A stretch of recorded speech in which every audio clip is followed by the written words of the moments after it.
Greetings, true believers. Welcome into the Talk Sports Network and Free for All. I am Ed Berliner. Thanks so much for joining us. Let's get right to it because, as the old saying goes, we got a long way to go and a short time to get there. So let's rock to it.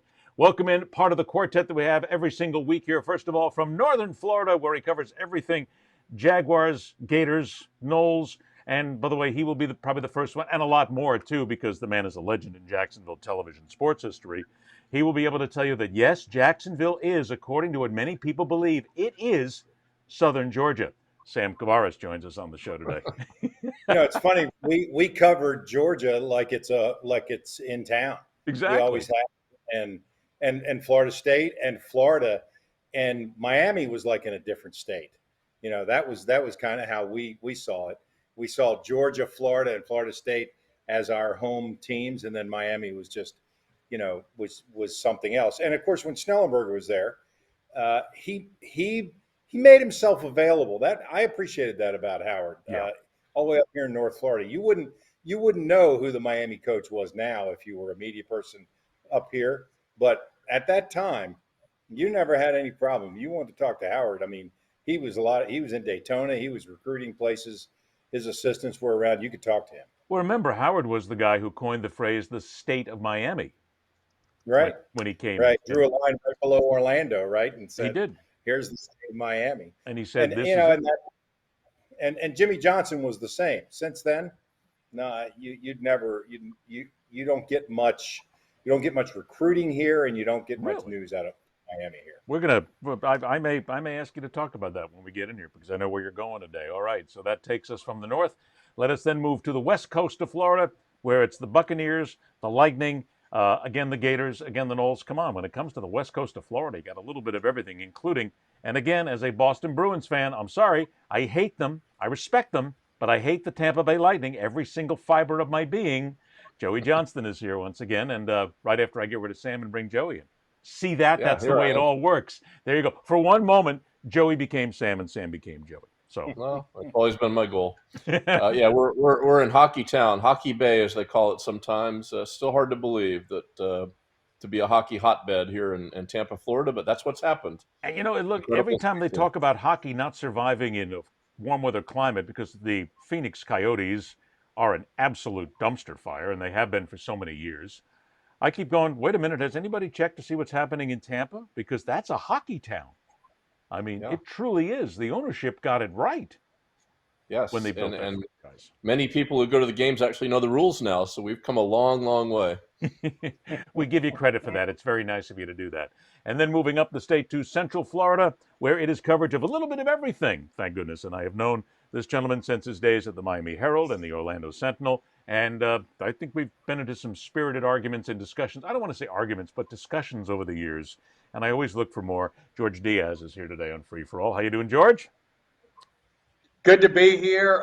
One of these days, I hope to rock that Hawaiian shirt like you do. But for now, I stand and behold your wardrobe greatness. Well, no, but I just pointed out that I did kind of tell everybody that Friday was Hawaiian Shirt Friday, and you guys are. If you give me a minute, I'll go put it on. Yeah, you could easily do a theme day. I think we all could. No, you can't. No, you came out of the locker room, Kouvaris. I'm sorry, you came out of here and you weren't wearing a uniform. So, And I was thinking about it. I'm not sure why I'm wearing this sweatshirt because it's about 85 here today. That's another thing I'm trying to figure out. I was not going to say anything, and I'm so glad you did. It's 175 degrees in Florida these days. What's with the sweatshirt, brother? Look, I had physical. I got my hip replaced on Monday. Had physical therapy today. Really? Okay. Sleeveless shirt. So I just threw this on. So there you go. You know the whole story. So that's hip number 2. That's hip number what? Number 2? Number 2. Yeah. You guys scared the hell out of me. I've had a couple of knees worked on. I've had some knees blow out in my lifetime, but you guys are scaring the hell out of me that it's going to be hip time soon. Don't be doing that now. Well, I had the first one done in November of 19, and as I left the hospital, the doctor looked at me and he said, "You'll be back." And I said, "Really?" And he said, "Yeah, you were born that way." So it's, literally in dog terms, which we're all dog owners, I literally have hip dysplasia. So that's okay. So I I had remember to. I remember being told Yeah. with all the athletics I did over the years, all the weightlifting I did, all the powerlifting I did, and everything in years past. I had my first blowout happen in Denver years ago, and I went to a marvelous clinic there.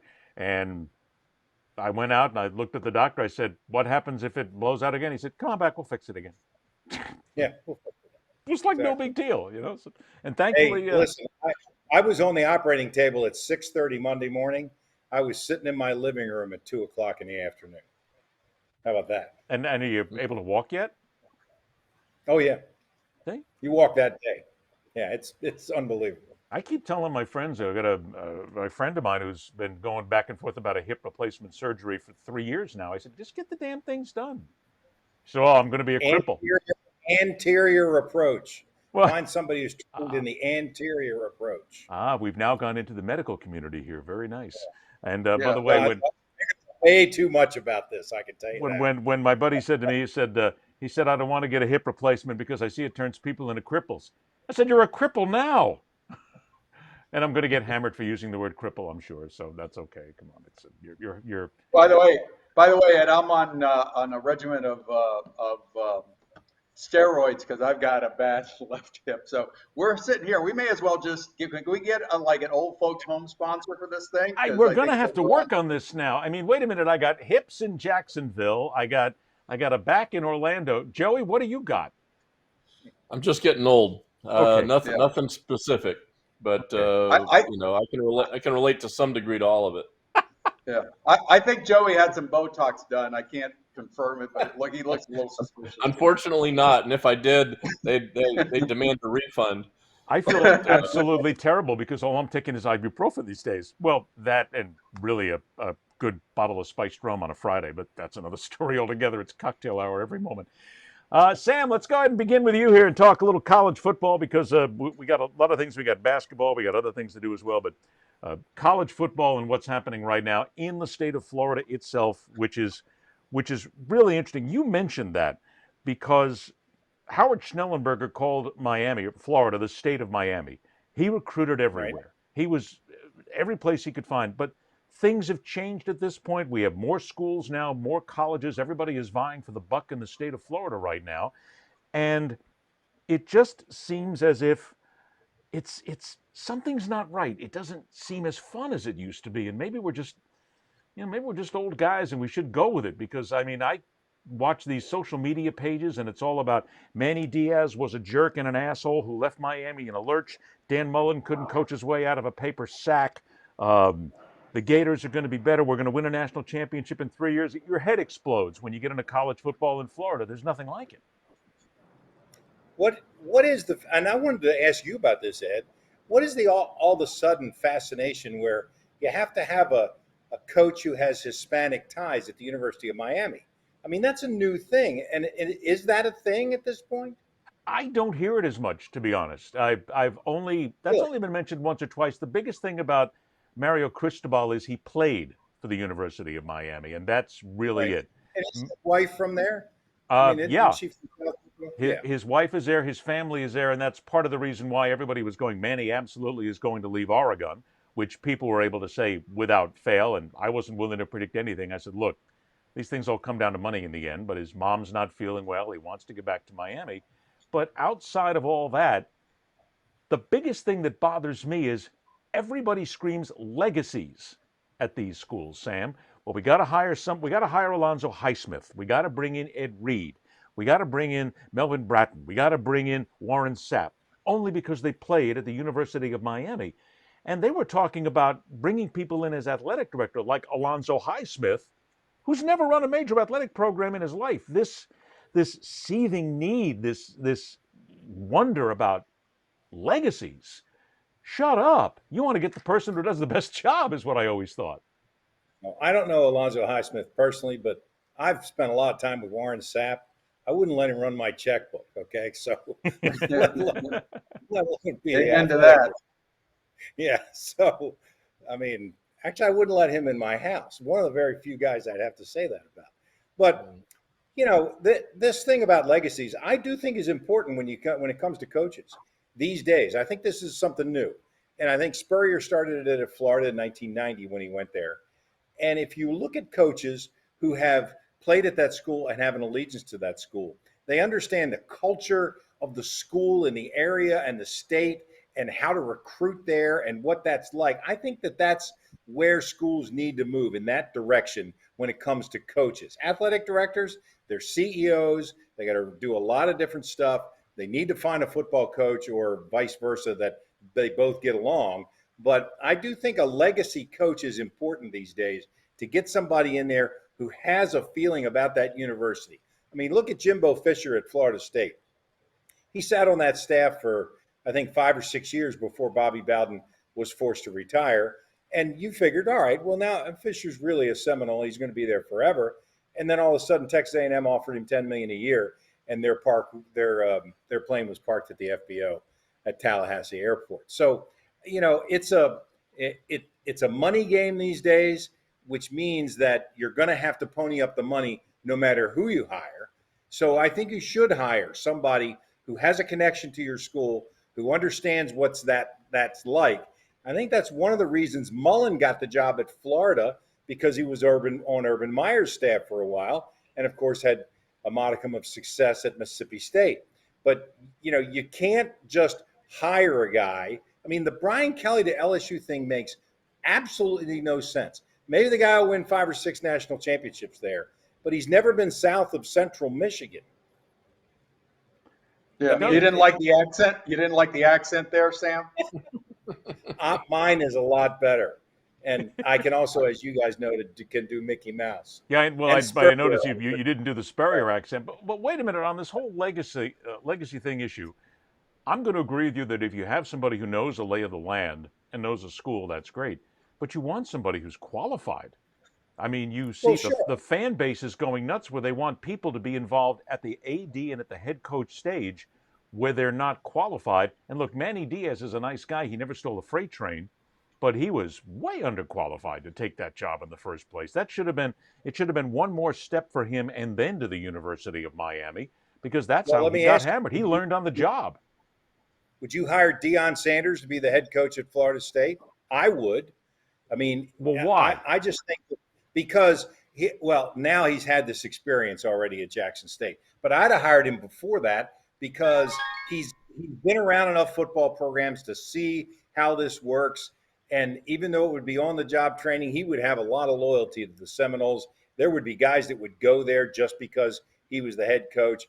And yeah, it might be a steep learning curve, but you know, but isn't it fair to say though, Dion has already got some training that he's got? I mean, he is a coach. He is working right now in the game, so that's going to prepare him for it from the head coaching ranks, despite the fact that it's not a Division I school, one of the big top Power 5, if you will, schools. Didn't Bernie Parmalee play for Miami? No, played for the Dolphins. Dolphins, okay, played for the Dolphins. All right. Well, there's a guy. He's the Jaguars running backs coach. Maybe they should hire him. He has because he's not doing much here. I can tell you that.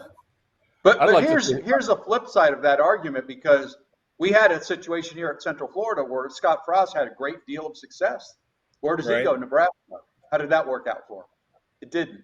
So I don't think, it's not a one-size-fits-all thing. So that would have been the perfect fit.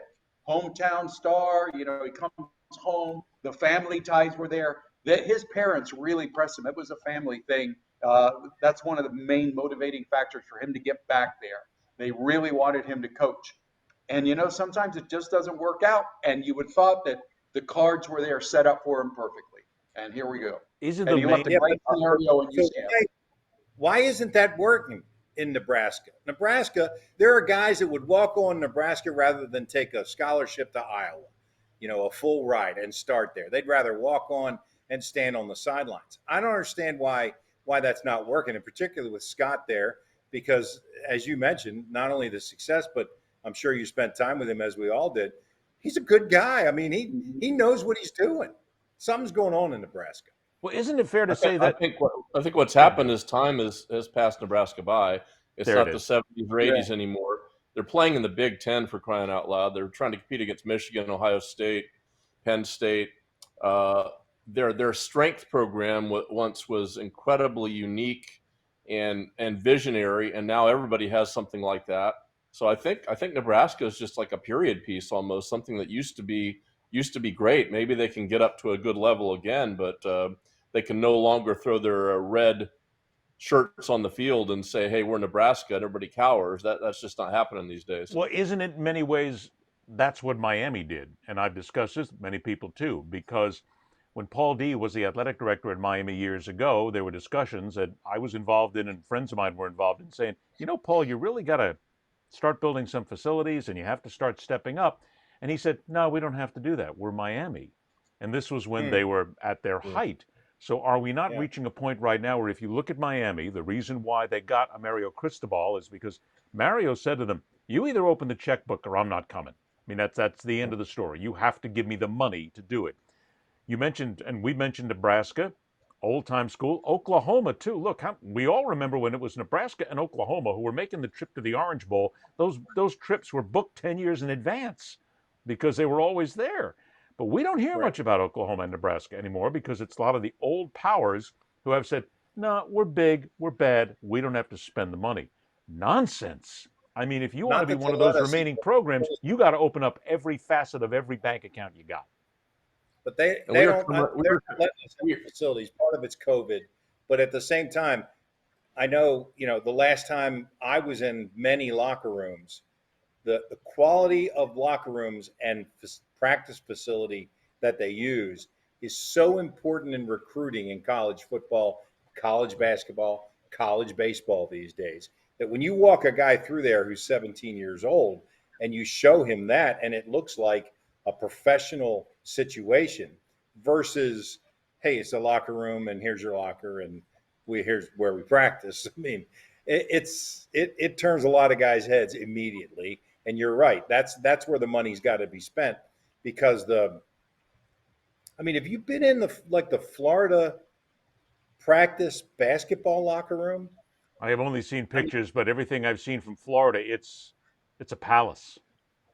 Yeah. And they, and they need to do that in football if they want to compete. I mean, the amount of money that Alabama and Georgia are spending in order to take those elite recruits and put them, in either red and black or crimson and white. That's where, if you want to compete in that league, that's where you got to spend your money. You've got to recruit, and how you recruit young guys these days is to have those amenities that a lot of them have never even seen before, let alone ever been in.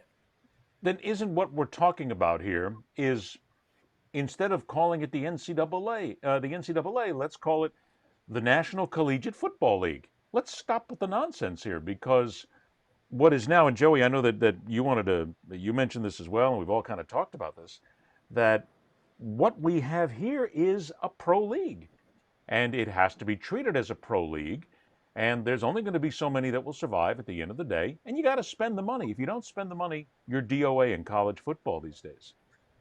That's exactly right, and you talk to anybody in the SEC or the ACC, it's all about you don't concentrate on what you've got because everybody's got that. You're after what you don't have, and you want to get bigger and better and grander, and everything is at warp speed. And it's never enough for a college football coach to come into a major program. They've always got to have more. I mean, you are backwards if you don't have an indoor facility. You're backwards if you don't have a palace. Offices and operations and all of that, all the major programs or most of them have that now. So that is what Mario Cristobal will be pushing for sure in Miami, which can't just rely on the fact that it's Miami. It's been nearly 2 decades since they joined the ACC. Their whole generation has grown up with no recognition of what Miami used to be and could care less. So it's a new dawn, and Miami's got to start sprinting to catch up with everybody else. Well, it's yeah. No, go ahead, George. I was going to say too that this all comes down to it's an arms race. Wherever you turn around, you've got to either spend the big bucks or you're just left in the dust. And for some of these schools like Miami, they don't have they've got some money, but they don't have that deep influential pocket. Booster and fan base, and it's a struggle. I'm not so sure about that. I'm not. Yeah, so but or maybe they're just cheap and they didn't want to spend the money yet. Yes, but in that's any it. Case, yeah. in any case, there's a struggle that goes back to what we've talked about, that at some point there's a line of demarcation between the big boys and those that want to go out and have fun and make it almost like a recreational program for college football. But you either sign up for the big time, or you know what, you get left in the dust.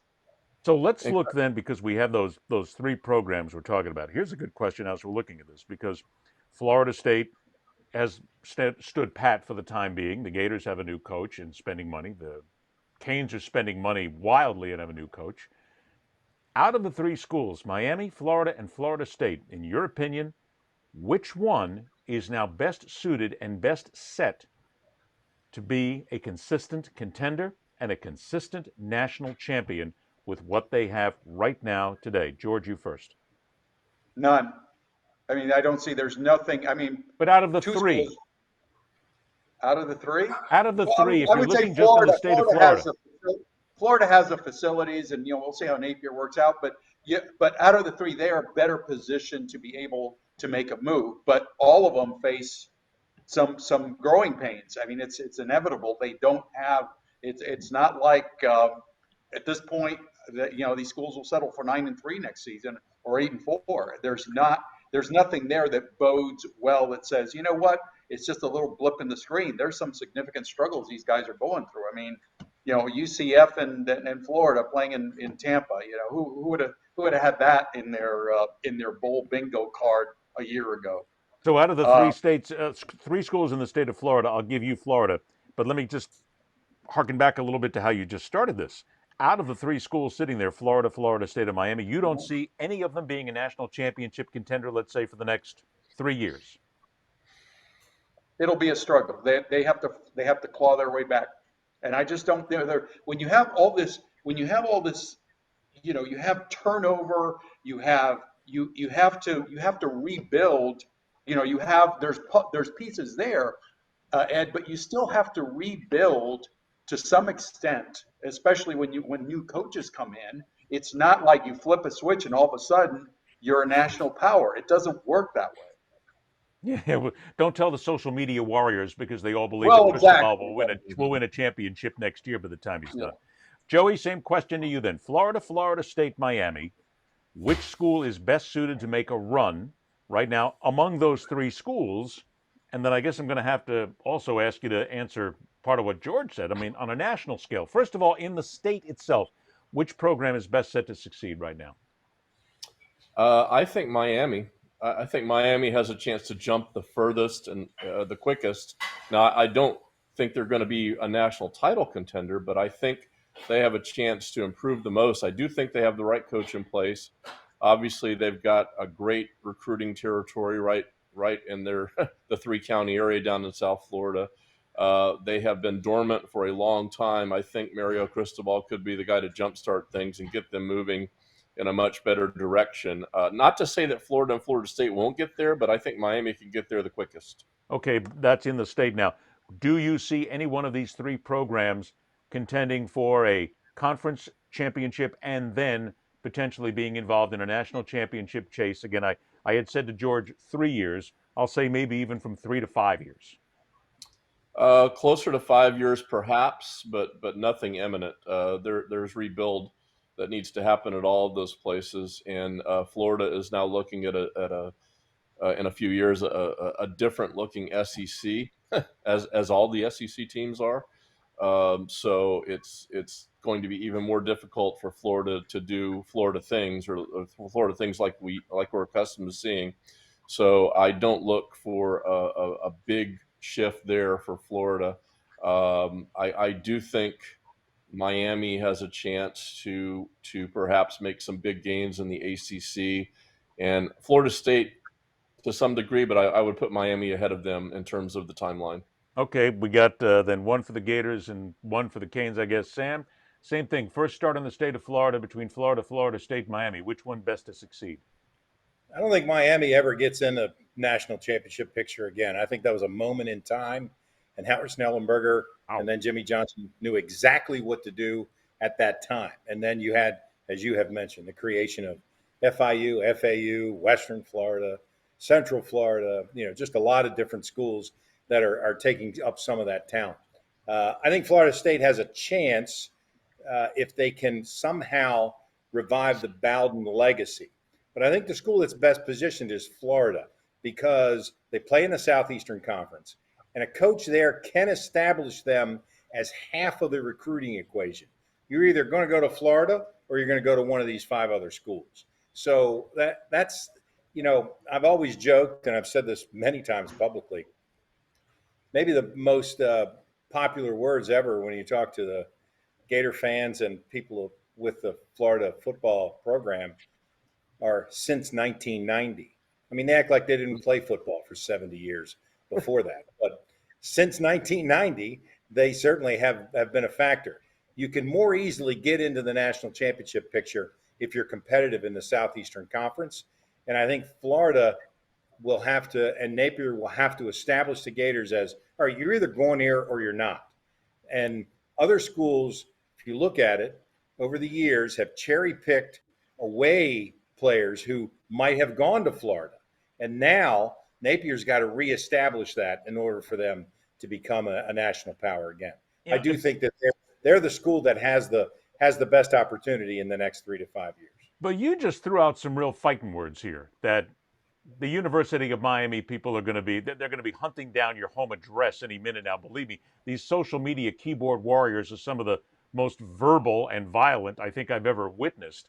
But when you say, you really believe that Miami's time, I mean, 5, 10, 15, 20 years, they'll never see another national championship in football? I don't think so. I think that unless a special coach comes along that creates a situation down there that guys want to be a part of. But isn't Cristobal that coach? Well, and I guess that's what they're hoping.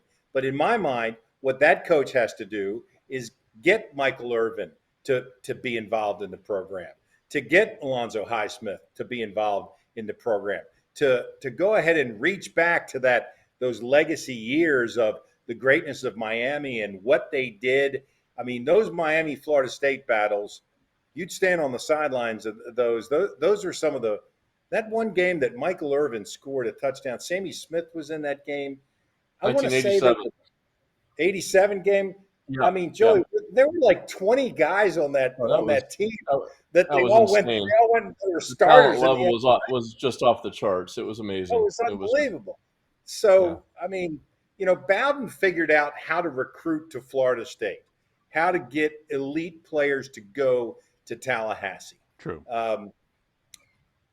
Spurrier, in a moment in time, changed college football from 3 yards in a cloud of dust to let's pitch it around with the fun and gun. So that was a thing there. And you mentioned the state of Miami was a thing that you could do in 1978. You can't do that in 2021 anymore because everybody is trying to poach players out of here. So, and everybody's on TV everywhere too. That's the other thing.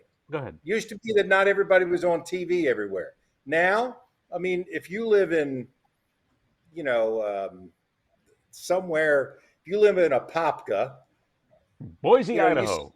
But if you live in Apopka and you want to go to Idaho State, you want to go to Boise State, you can go there because you see them play every week. I mean, you think it's kind of cool. Oh yeah, blue field. I want to go there.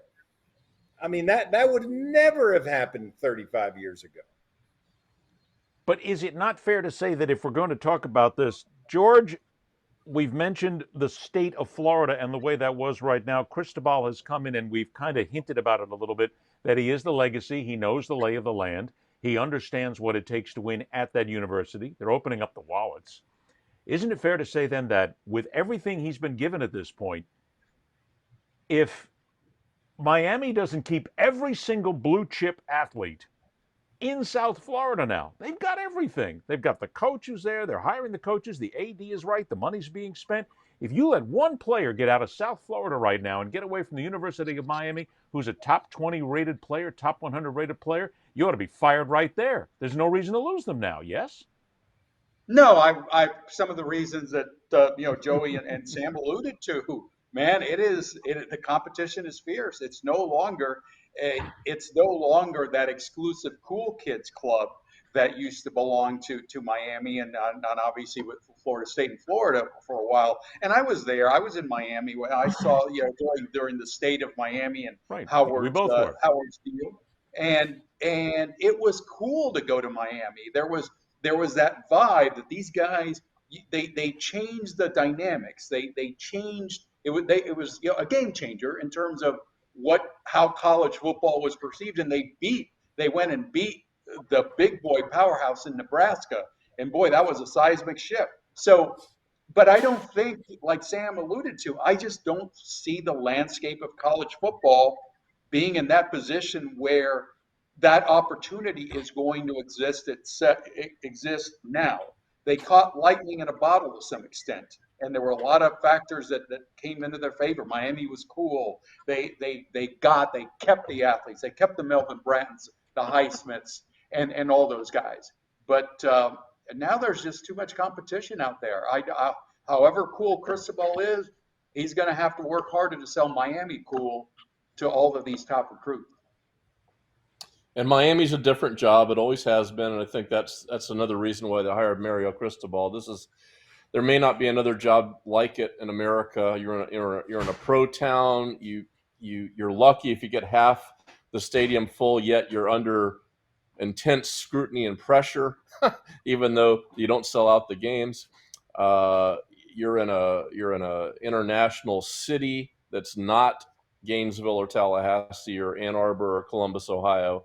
It is a highly unusual place. You can do special things there, but you've got to understand the landscape. It's different than the normal college football job. Well, yeah, and then remember what you're talking about here. This is a private university at the end of the day. Florida State and Florida are getting state money that is shoveled their way. Miami has the multi-billion-dollar donors and the people who sit around there and cough up cash. They have a medical pavilion and a medical school that makes them a tremendous amount of money these days. So that all came down into the argument when people were talking about whether or not they'd be able to even get Cristobal. People were going, and I know good friends of mine inside the university were going, oh, we can't afford this. And it was like I was screaming. I was yelling across the phone. I'm going, bullshit. You've got just as much money as anybody else, but they just didn't want to spend it. So at the end of the day, it is all about the money, period, end of story.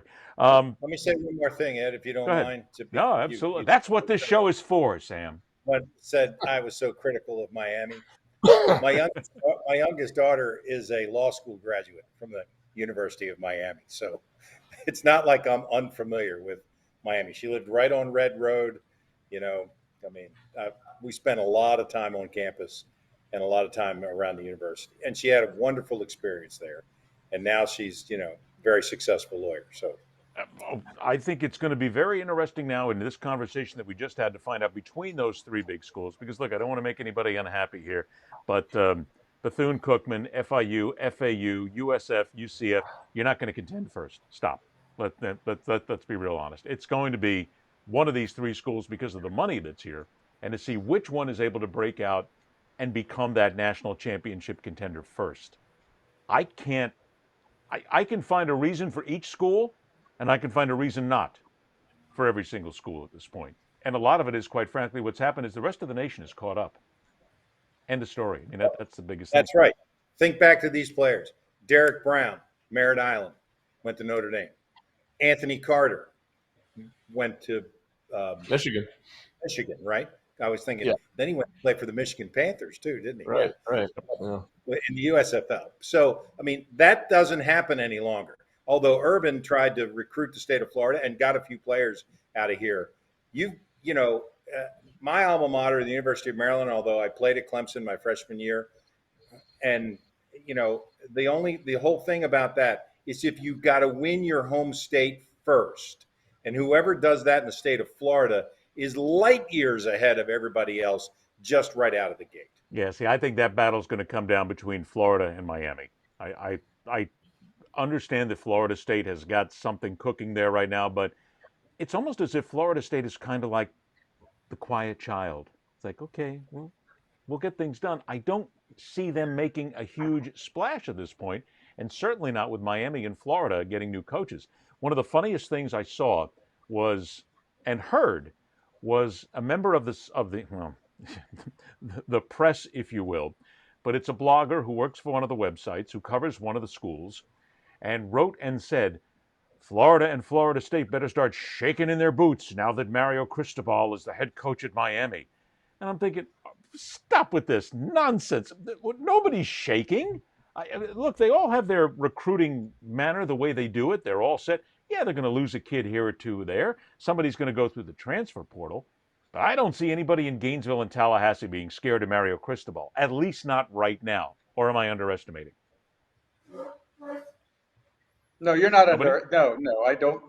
That we've talked about this. It's just there's just far too much competition, and I don't think one man is going to go in there and all of a sudden the pixie dust, sprinkles pixie dust in a team that's gone from being a little bit better than mediocre becomes a national power overnight.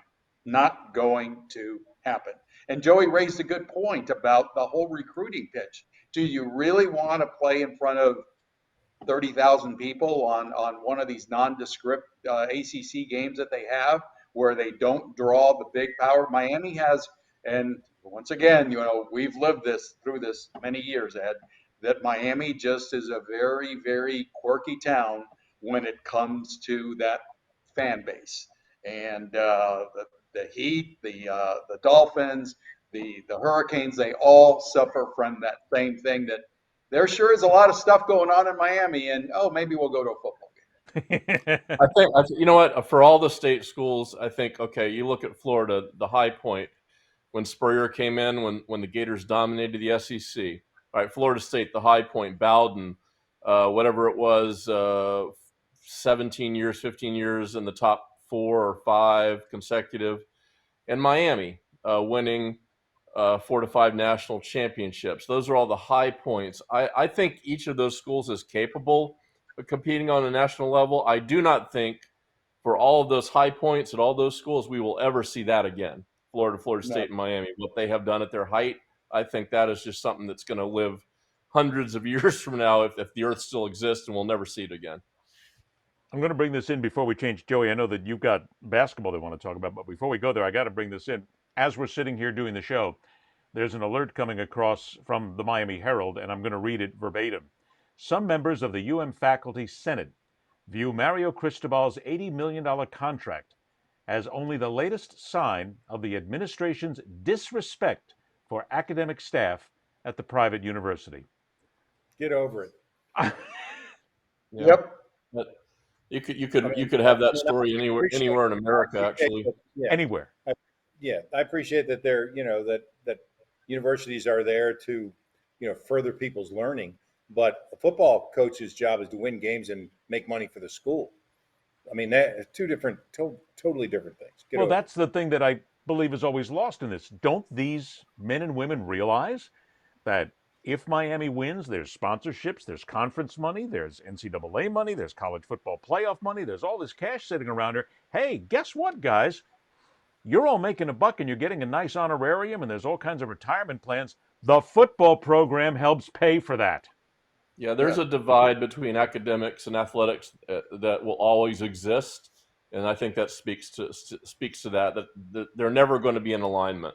There will be some in the academic world that have some understanding of what athletics can provide to university, but for the most part, academia is going to be against big-time athletics and the money that it has to exist for it to thrive.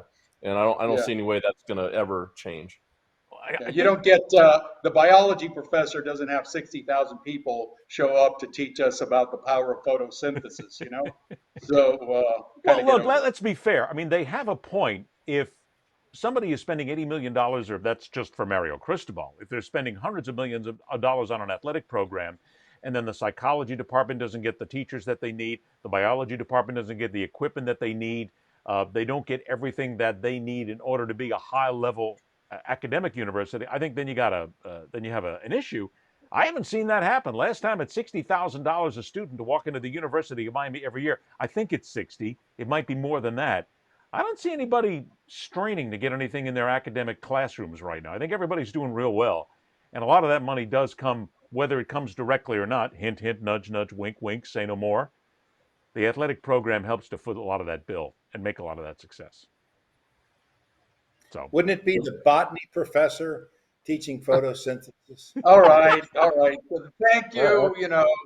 Thank you. I guess I failed the biology test. You want me to go That- through the that- life cycle for you? I can No. do that. no, I that went is to I that went is to an Florida, amazing. so I didn't go to fancy private Miami schools like you and your That family. is Sam. I'm so that is sorry. an amazing attention to detail right there that I think we got to respect. Yeah, you don't get this anywhere else, folks. I do have to give him credit for that. Only Kouvaris would stick this out and go, wait a minute, timeout, biology. Okay, Sam, you win Oh today. gosh. Yeah. Sam wins today. Move on. Joey, let's get to college basketball here because I know you wanted to hit this, and we don't talk a lot of college basketball and NBA basketball, but I think you got a We pretty don't. good point here when it comes down to what's happening in pro basketball and how it affects NBA, college basketball, and overall when it comes down to the actual playing of the game. Go. All right, Stephen Curry is about to become the all-time three-point leader in the NBA history, and I love the guy. He's a great player. I did not think he was going to be an all-time player coming out of Davidson College, but he has become that, and he is an amazing player. He may be the best shooter who ever lived, and he is certainly worthy of that attention. But I think, we talked years ago about be like Mike. I know there's a lot of young players out there that want to be like Steph. The problem is they can't shoot, those young players, and they try to be like Steph, but those shots are not falling. And you go to college basketball, for the most part, you see abysmal three-point shooting. And you go to high school basketball and you see abysmal three-point shooting, and you see these incredible, just unrecognizable ways of approaching the game. I went to a high school game a couple of years ago. Team was leading by 4 in the final minute. A guy was dribbling out on the wing. I thought, okay, you're going to try to draw a foul, put this game away at the line. He jacks it up from 3. Had no business doing it, missed it, and the other team comes back to win. I asked the coach about it afterwards. He goes, I can't stop these guys from shooting. I tell them I can't stop it. So we have a whole generation of kids that think they can shoot and they can't.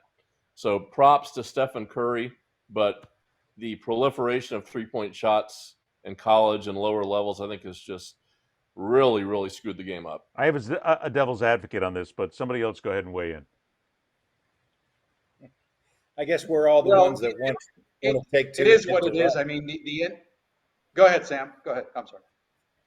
I was just saying that, we sound like the guys that, you're supposed to take 2 and hit the right after 2 strikes. Now, 0-2, they're swinging for the fences these days. But yeah, I mean, dribbling the ball out, drawing a foul, and winning the game would have been the number one thing.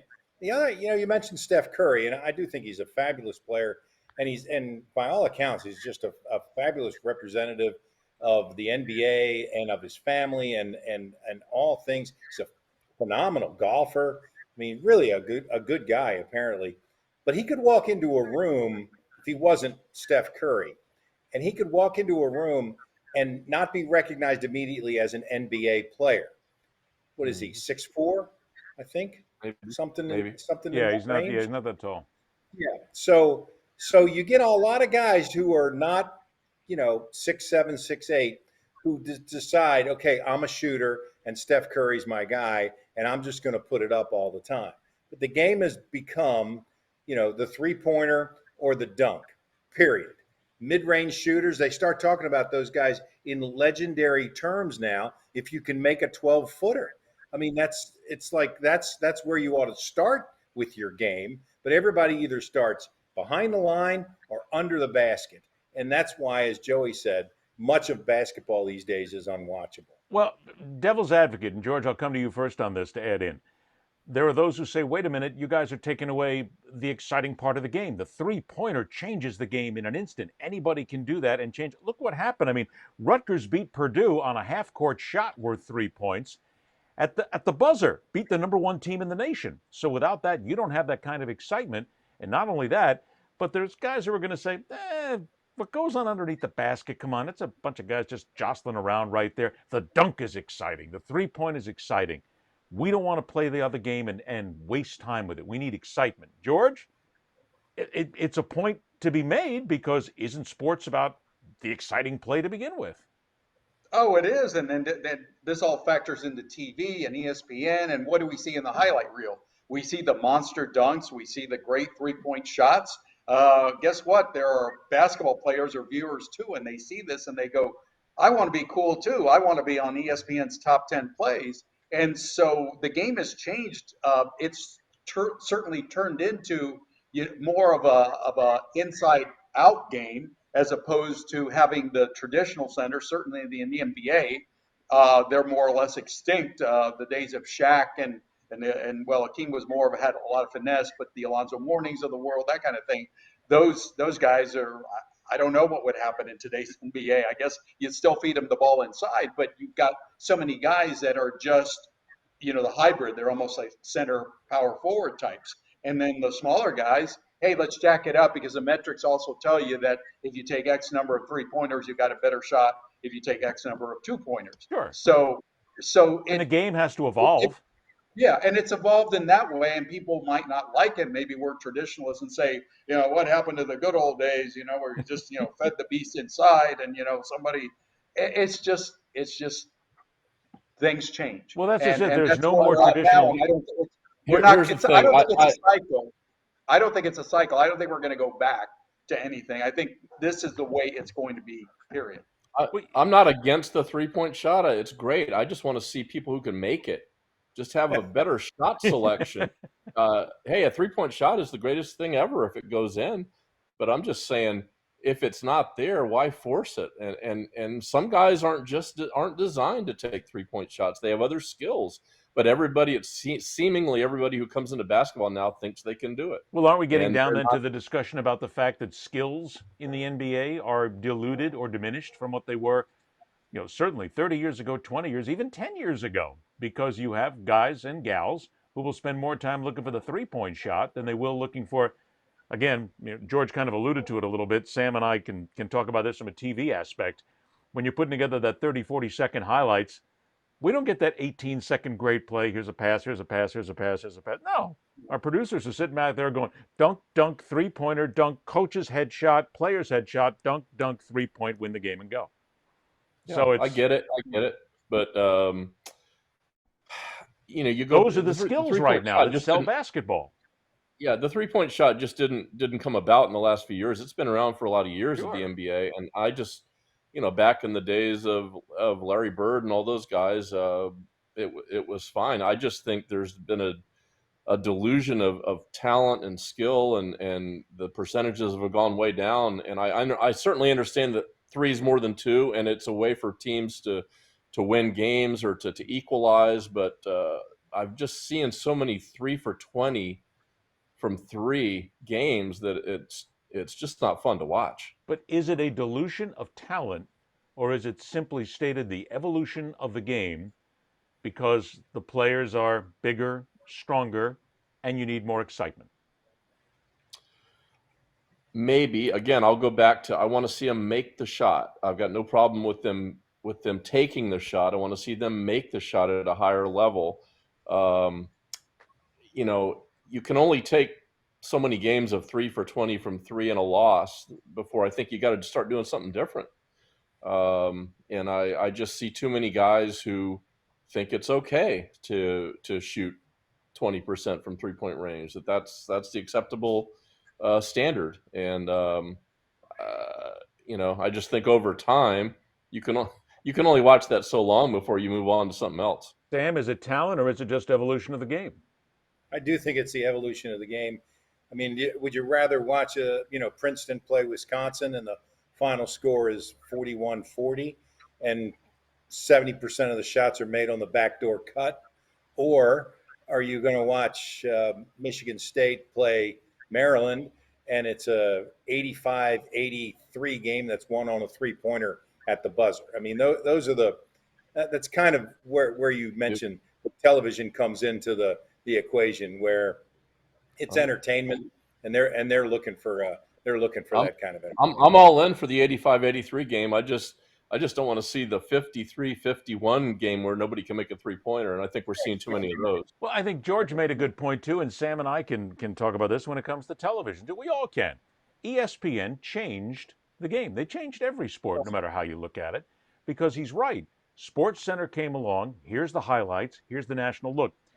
I started 3 national sports networks, and the earliest one goes back to 1990. It's Sports News Network. And we were ESPN News before ESPN News started.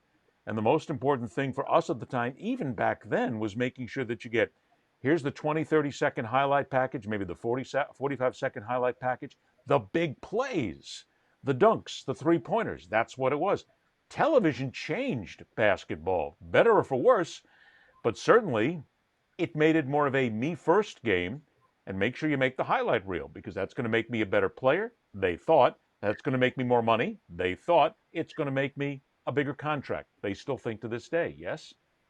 Yeah, I agree with that. I had a thought bubble I just want to put out there too. If we take it to another level, a higher level here, and look at baseball, who bunts anymore? Like who can bunt successfully? It's those little things. It's that fundamental skill set that we've lost. And what's happened in pro football? Does anybody tackle?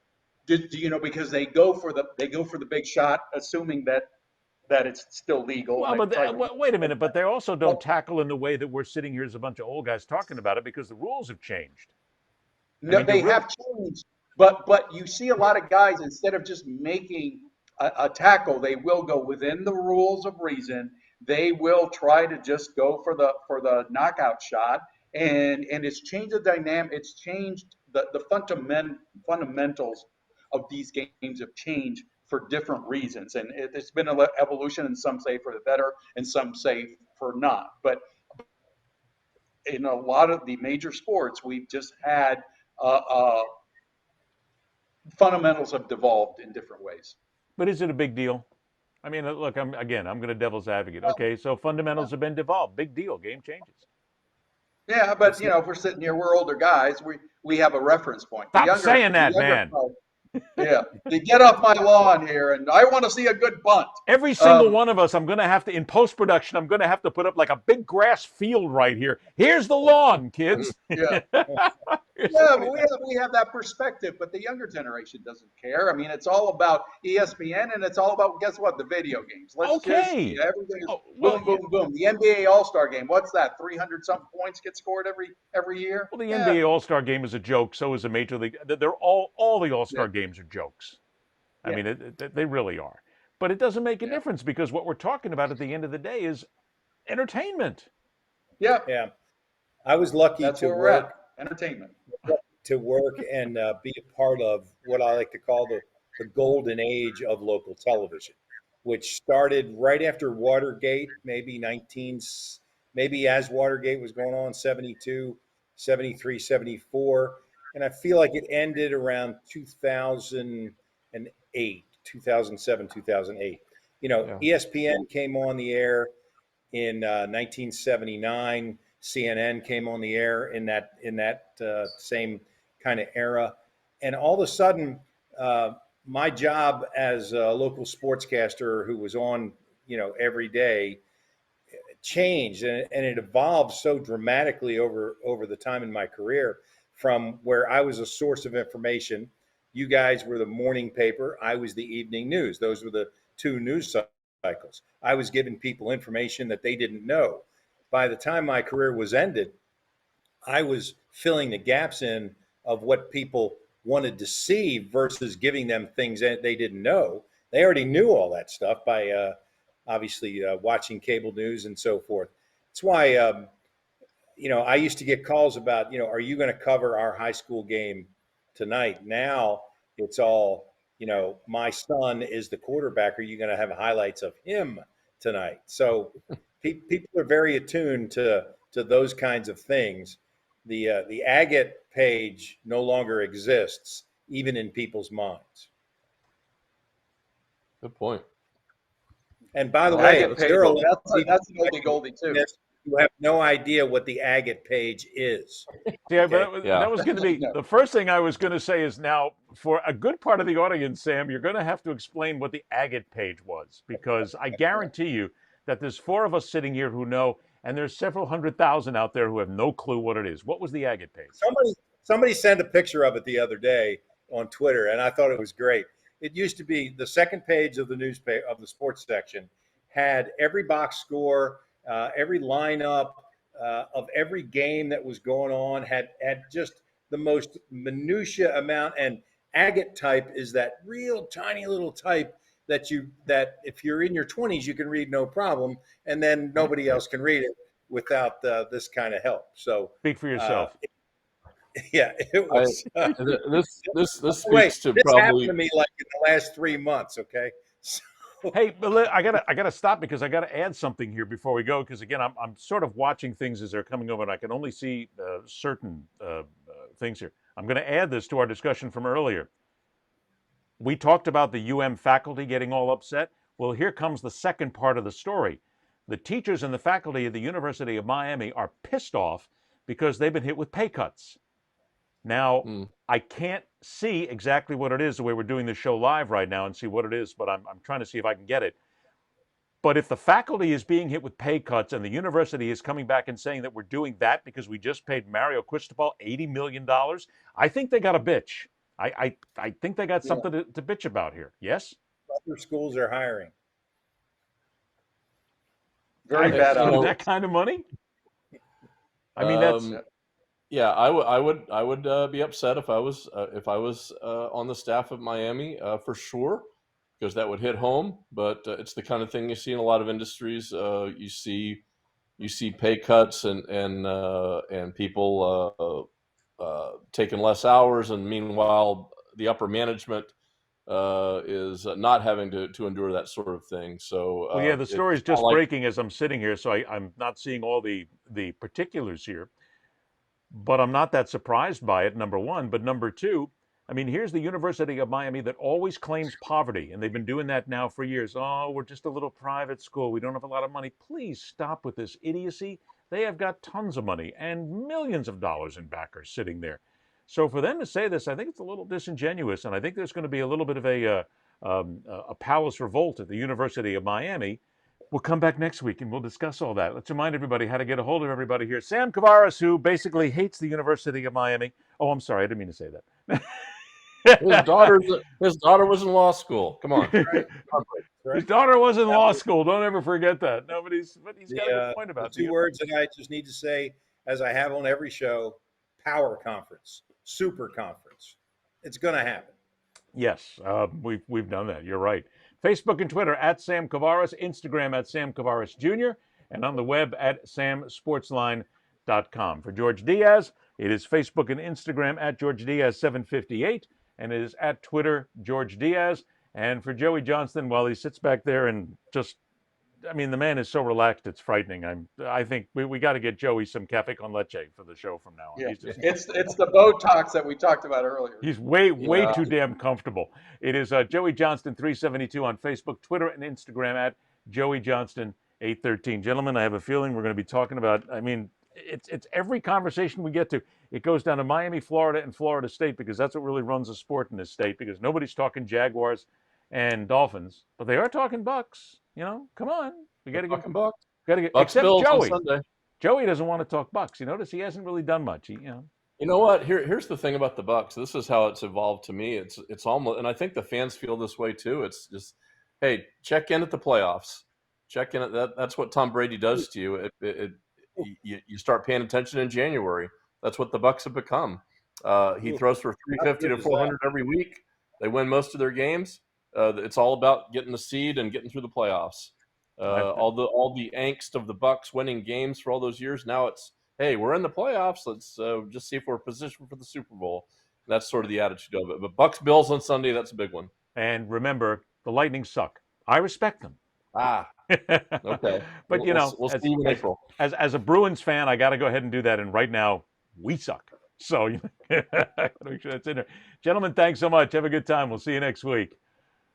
All right, guys. All right, guys, there you go. For University of Miami faculty, I guarantee we'll be talking about this show. Catch the guys there on all of their social media. Catch us well. You can catch me at Facebook and Twitter at Berliner Speaks. Also, go to TalkSportsNetwork.com. You can see all the segments, also see all the full shows here as well, 24/7.